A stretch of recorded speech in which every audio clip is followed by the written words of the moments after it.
नमस्कार। Meera girls college आपका welcome करता है। और आज का हमारा वीडियो बीए सेकेंड ईयर के विद्यार्थियों के लिए है। हम हजारी प्रसाद द्विवेदी जी के ललित निबंध मेरी जन्मभूमि पर बात कर रहे थे। और जहाँ पिछले कक्षा में हमने जहाँ छोड़ा था, आज हम उससे आगे पढ़ेंगे। और द्विवेदी जी के बारे में बहुत सारी बातें हुई थी उनके निबंधकार के रूप में। तो जो हमने उनके निबंधकार स्वरूप के बारे में चर्चा की थी, तो उसमें आता है कि वो बार बार इतिहास की ओर जाते हैं, संस्कृति की बात करते हैं। तो आप जब इस निबंध को पढ़ोगे तब आपको भी जो है ये महसूस होगा कि कैसे द्विवेदी जी का जो मानस है, कैसे उनका हृदय जो है इतिहास संस्कृति की ओर हमेशा उस तरफ आकृष्ट होता है। मनुष्य का एक स्वभाव भी होता है कि किसी को हिस्ट्री पढ़ना बहुत अच्छा लगता है, किसी को संस्कृति, कोई पुराण उपनिषद में किसी की रुचि होती है, किसी की विज्ञान में होती है। तो वैसे ही हमारी भी किसी न किसी में रुचि होनी चाहिए। तो द्विवेदी जी लिखते हैं कि अचानक आज साहित्य चर्चा करने का अवसर पाकर मेरे चित्र में वही शोभ सावन के मेघ के भांति घुमड़ रहा है। यानी आज जब अपनी जन्मभूमि की बात करते करते वो साहित्य के बारे में सोचने लगे, तो उनके मन में कई जो है सवाल, कई जो है अतीत के पन्ने खुलने लगे। और वो सोचने लगे, मनुष्य सोचता है कि अच्छा, क्या यह सदा का उपेक्षित भूभाग है। उनको लगा कि क्या मेरी ये जन्मभूमि भारत दुबे का छपरा जो है, क्या ये उपेक्षित है? क्या कभी इस पर किसी का ध्यान नहीं गया?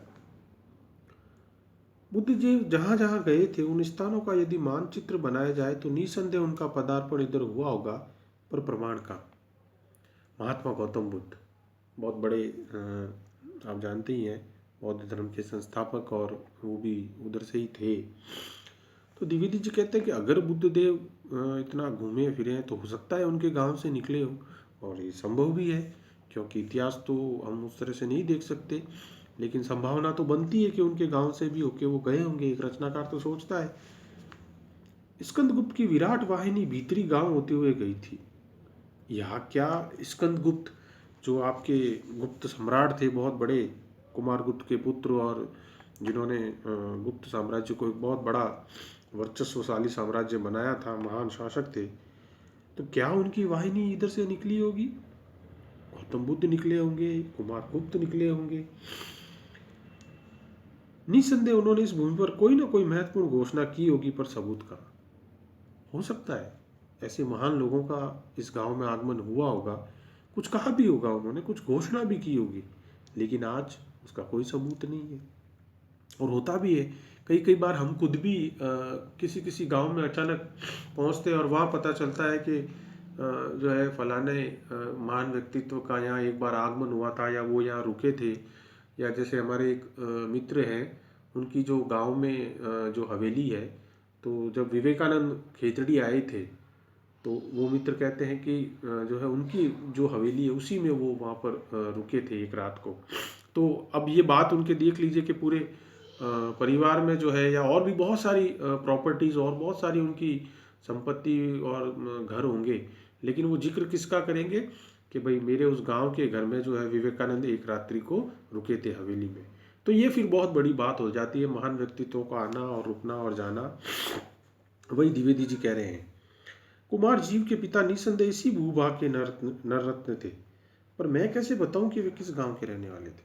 कुमार जीव भी आपके बहुत बड़े बौद्ध विचारक स्कॉलर थे, काफ़ी बड़े बौद्ध धर्म को और उसको देखने वाले। तो हो सकता है वो किसी गांव के यहीं के रहे हों।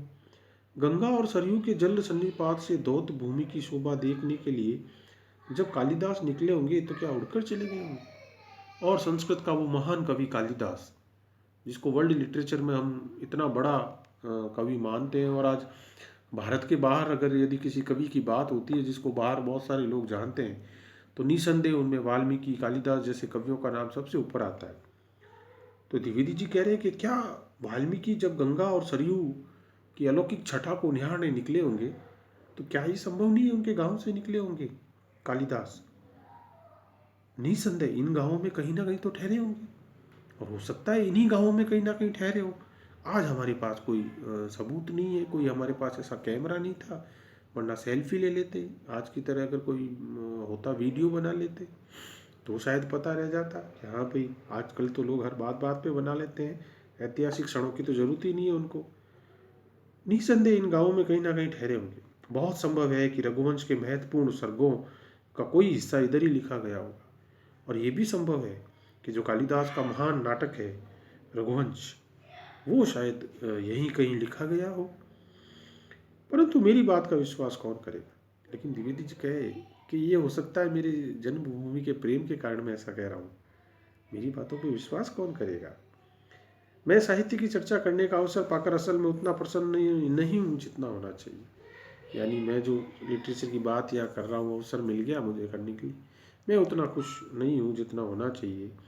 भारतवर्ष के धारावाहिक साहित्य में हमारे इस भूभाग का क्या महत्व होगा भला?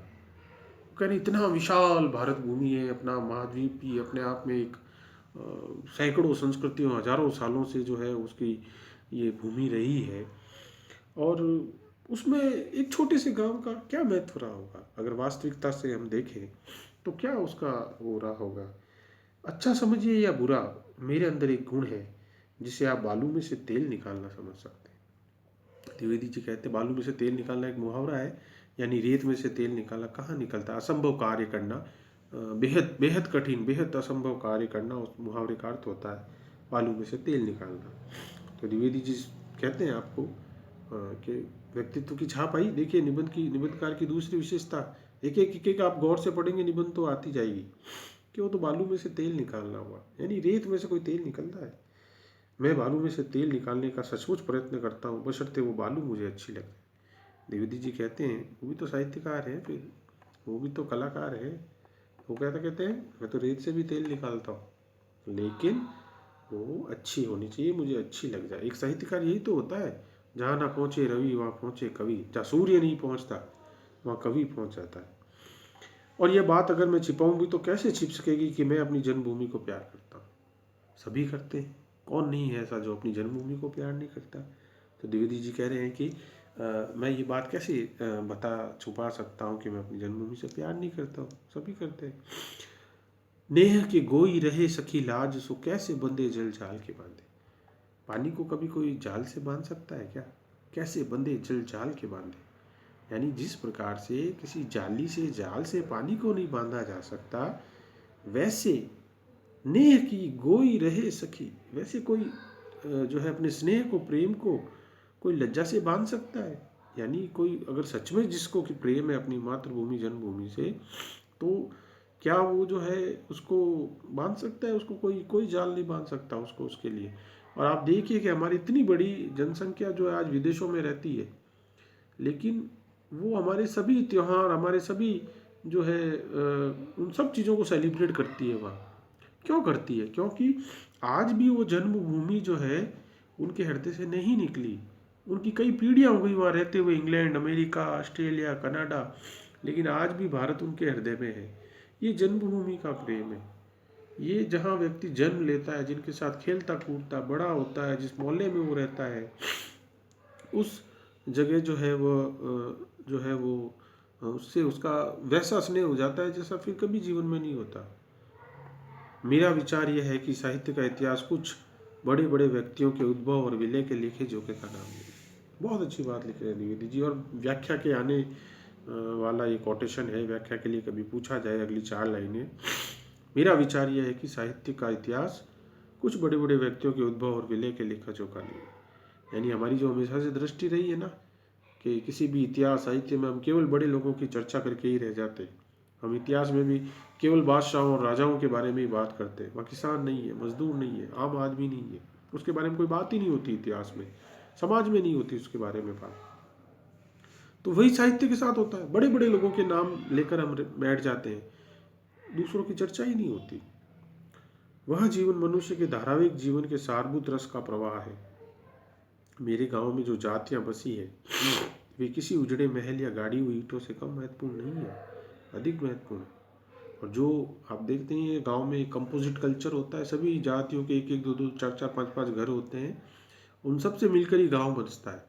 और अपने राजस्थान में तो पहले जिस गांव में जिस जाति का व्यक्ति नहीं होता था, तो जो जमींदार और जो राजा होते थे वो दूसरी जगह से एक परिवार को लाकर वहाँ ज़मीन देकर, घर देकर बसाते थे, कि ताकि इस गांव में जो है यह प्रोफेशन का व्यक्ति नहीं है तो इसको लाके बसाया जाए, उससे गांव कंप्लीट हो, एक वो हो। मेरे इस छोटे से गांव में भारतवर्ष का बहुत बड़ा सांस्कृतिक इतिहास पढ़ा जा सकता है। यानी वो क्या कह रहे हैं कि मेरा जो ये छोटा सा गांव है उसमें पूरे भारत का आप एक कल्चरल हिस्ट्री पढ़ सकते हो, एक सांस्कृतिक इतिहास पढ़ सकते हो। और ये उनके गांव के बारे में ही नहीं, हम सबके गांव के बारे में बात है कि हम किसी भी गांव को अगर आज हम उठा के पढ़ते हैं तो उसके पीछे उसकी एक सांस्कृतिक जो है वो धरोहर होती है, इतिहास होता है, उसका एक अतीत होता है। और उसके बहाने हम एक भारत की एक छवि तो हम ले ही सकते हैं। हर तरह के गांव हमारे यहाँ है। उत्तर पूर्व भारत में बिल्कुल अलग है, वहाँ मातृ सत्तात्मक परिवार होता है, यानी परिवार का मुखिया माँ होती है। हमारे यहाँ पितृ सत्तात्मक होता है। तो एक ही भूमि में हर गांव की अलग अलग सांस्कृतिक विशेषता है। कश्मीर का गांव अलग है तो दक्षिण भारत का गांव बिल्कुल अलग हो जाता है। सबका अपना कल्चर का इतिहास है, सबको अपने गाँव से स्नेह है, सबको अपनी मातृभूमि से स्नेह है। आज के लिए इतना ही, और हम आगे बात करेंगे।